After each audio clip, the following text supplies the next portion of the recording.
All right, for more on this, Janine Pirro is a former district attorney and judge. Judge Alex Farrar is a former police officer, attorney, and is now the host of Judge Alex. And Mickey Sherman is also with us. He's a criminal defense attorney. Thanks, Janine. Let me go to Judge Alex for a moment. Judge, one of the things that he has brought up is that he doesn't believe the autopsy report, or the reevaluation of that, I should say, that was done by Dr. Michael Baden. He says that, that he's sticking with the first one, which of course said that his second wife was not murdered. What do you think about that?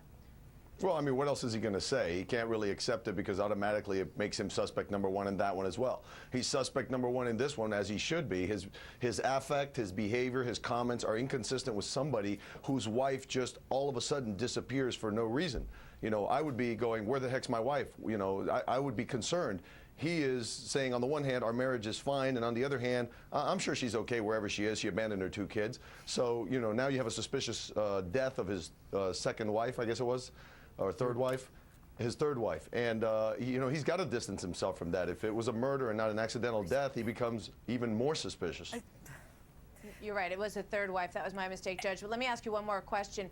In terms of what he's up to, how much surveillance can they have on him right now legally? I remember very well Scott Peterson was beelining for the border of Mexico, I think, when they finally decided to bring him in. Well, I mean, they can have all the surveillance on him they want. There's nothing that prevents the police from surveilling a suspect. I don't think that this guy's going to bolt for the border. He seems to like the cameras too much, as we were just discussing. I don't understand the idea of his lawyer putting him on these national shows and letting him make his case even worse, because the more you watch him, the more suspicious he looks. Martha, the fact that this guy...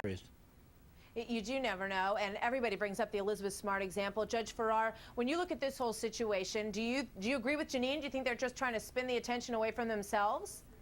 Well, I mean, it's certainly possible. This case is really disturbing on a bunch of different levels. One, of course, is just the missing child, but on top of that, the way the Portuguese government has handled the investigation has been exceedingly disturbing.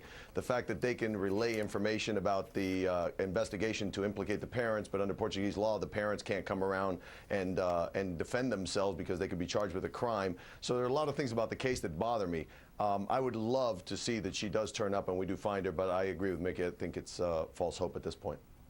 Yeah, we would all love to see that little girl come back, as along with so many other missing children out there. We'll continue to keep you posted on that story. Thanks, everybody.